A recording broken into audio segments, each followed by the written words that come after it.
Сәлем достар, менің каналыма қош келдіңіздер. Бүгін осындай жұмсақ әп-әдемі жұп-жұқа ажурный құймақтың рецептісімен бөлісемін.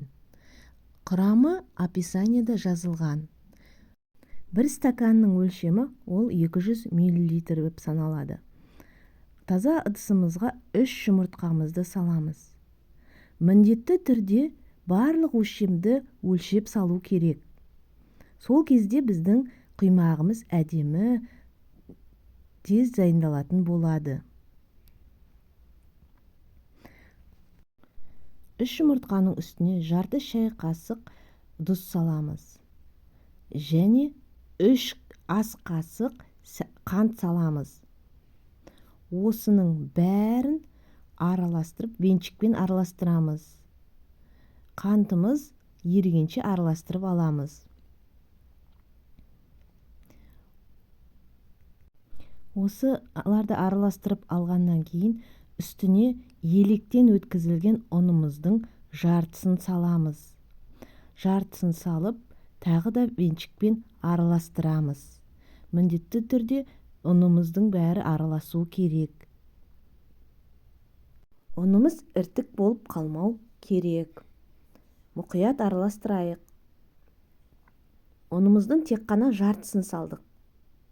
Ендігі кезекте бөлме температурасында тұрған сүтімізді құямыз.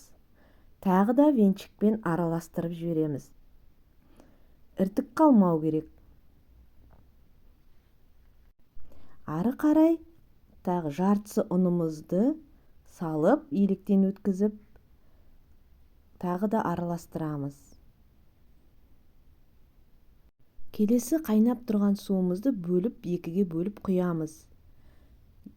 Құйып алғаннан кейін араластырып аламыз. Араластырып болған соң үстіне 3 қасық, ас қасық сұйық майымызды, иісі жоқ таза сұйық майымызды құямыз.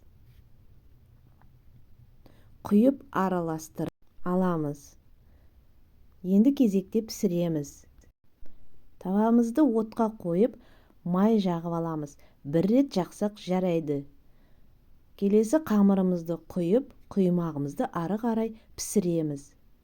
Қызарғанша ұстаймыз. Осындай әп-әдемі, жұп-жұмсақ, жұп-жұқа құймақ шығады. Жасап көруіңізге кеңес беремін. Бірден жасағаннан шығады. Рецепт ұнаса, қолдап, лайк басып, комментарий жазып, тіркеліп кетуіңіз сұралады.